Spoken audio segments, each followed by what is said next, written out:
गरीब की शादी। शशि की सौतेली माँ ने उसकी शादी की तो बड़े घर में, लेकिन पति कोई काम न करता।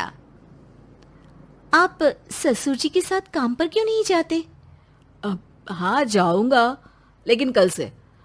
आज जरा मैं दोस्तों के साथ घूमने जा रहा हूँ। शशि के 2 बच्चे होते हैं, लेकिन रमेश का हाल वैसा का वैसा ही रहता है। एक दिन, सुनिए ना, बच्चा रो रहा है, इसके दूध के लिए पैसे नहीं है। अरे तो पिताजी से ले लो ना। क्यों? अगर आप में कमाने की क्षमता नहीं थी तो शादी क्यों की? तभी घर आई बड़ी ननद बोल पड़ती है। आहा हा हा, तुम्हारी माँ को साफ साफ कह दिया था कि लड़का ना कमाता है ना कभी कमाएगा।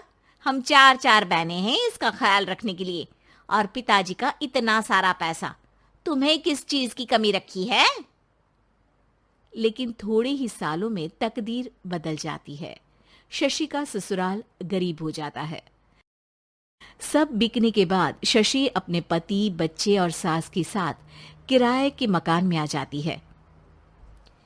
मैं कोई नौकरी करना चाहती हूँ दीदी। अरे इतने बड़े घर की बहू थी शशि, तुम नौकरी करोगी? नहीं नहीं नहीं नहीं। नहीं करूंगी तो घर कैसे चलेगा? बच्चों को भी तो पालना है ना। तभी शशि का भाई आ जाता है। शशि, ये ले राशन का सामान, किसी भी तरह की कोई भी जरूरत हो तो बताना। भाई, अब मैं नौकरी करूंगी। देख बहन, वैसे तो मैं तेरे साथ हूं, लेकिन हाँ, मैं ये भी चाहता हूं कि तू अपने पैरों पर खड़ी हो जा। शशि को एक प्ले स्कूल में छोटे बच्चों को संभालने की नौकरी मिल जाती है। एक दिन, शशि, मेरे स्कूल को अब तुम संभाल लो। मैं कुछ दिनों के लिए अपने बेटे के पास जा रही हूं।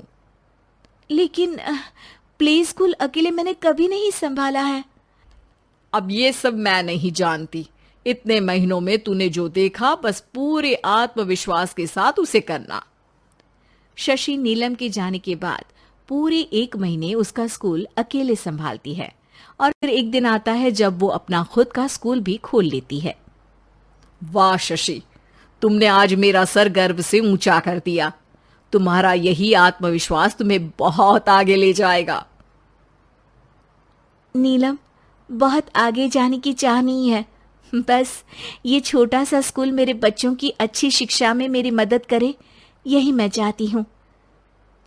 शशि थोड़े थोड़े पैसों से ही अपना परिवार पाल रही थी। एक दिन उसके घर उसकी बड़ी ननद आती है। अरे भाभी, घर में कूलर तो लगा लेती, मेरी माँ को कैसे पंखे में लिटा रखा है? अरे तो शशि कौन सा एसी लगा कर सो रही है? वो भी तो यहीं रहती है ना मेरे पास। ज्यादा यहाँ आकर मेरी बहू को परेशान न किया करो। हाँ हाँ, मुझे भी शौक नहीं है इस छोटे से घर में आने का। मैं तो बस ये बोलने आई थी कि मेरे बेटे की शादी है तो ननिहाल का जो नेग होता है वो ले आना। हाँ हाँ, जितना बनेगा कर देंगे, और ना हुआ ना तो वो भी नहीं करेंगे। तभी शशि बोल पड़ती है। अरे नहीं नहीं माँ जी, रीटा घर की बेटी है, उसके ससुराल वाले उससे शादी पर पूछेंगे कि मायके से क्या मिला। रीटा, तुम मुझे सामान की लिस्ट भेज देना, मैं पूरी कोशिश करूंगी कि तुम्हारी हर डिमांड को पूरा करे। अच्छा, मैं खाना लगाती हूँ। शशि ये बोलकर किचन में चली जाती है। धीरे धीरे कर शशि किसी न किसी तरह अपनी सारी ननदों की डिमांड भी पूरी करती, बच्चों की ख्वाहिशें भी, और उनकी पढ़ाई के लिए पैसे जोड़ती। एक दिन जब शशि का बेटा 12वीं पास करके आता है।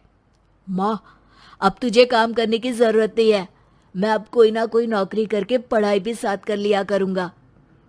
शशि को लगता है कि बेटा और आगे पढ़ाई करे, लेकिन वक्त की मार के कारण वो बेटे को काम के लिए हाँ कर देती है। अब बेटा एक बैंक में चपरासी बन जाता है। लड़का देखने में तो बड़ा अच्छा है, अंग्रेजी भी पटर पटर बोलता है, फिर चपरासी क्यों? लड़का सारी बात मैनेजर को बता देता है। अच्छा, तो मैं तुझे एक मौका देता हूँ, तू यहाँ रहकर दूसरे डिपार्टमेंट का भी काम सीख। अगर तू किसी एक का भी काम अच्छे से सीख गया तो मैं तुझे यहाँ टेबल चेयर में बैठने वाली नौकरी दे दूंगा। लेकिन एक दिन शशि की ननद उसे फोन करती है। अरे भाभी, देखो मायका तो मेरा तुम लोगों से ही है। मैंने आपके बेटे और मेरे भतीजे प्रदीप के लिए यहाँ एक नौकरी देखी है, पूरे 5,000 मिलेंगे। वैसे करता ही क्या है, चपरासी ही तो है ना। कोई बात नहीं रीटा, मैं उसे इस शहर के बाहर नहीं भेजना चाहती हूँ। बाकी वो शाम को आएगा तो मैं पूछ लेती हूँ। वहीं प्रदीप मैनेजर की बात से खुश हो जाता है और मैनेजर के काम पर ही नजर रखने लगता है।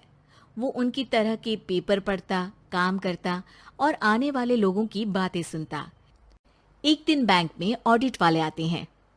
ये गलत है, पूरी बैलेंस शीट नहीं मिल रही है, कहीं ना कहीं गड़बड़ है। ए मैनेजर, क्या करते हो? बैंक के पैसों का हिसाब सही नहीं है। मैनेजर के पसीने छूट जाते हैं। तभी प्रदीप वहां जाता है। अब क्या मैं ये बैलेंस शीट देख सकता हूँ? अरे बेटा, मजाक नहीं, जाओ पानी लेकर आओ एक गिलास।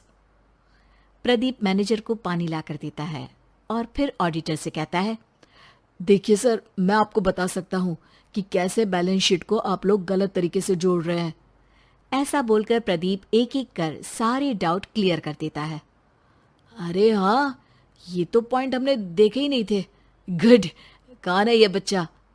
तभी मैनेजर बोल पड़ता है, अब हमारे यहाँ अकाउंट में नया आया है।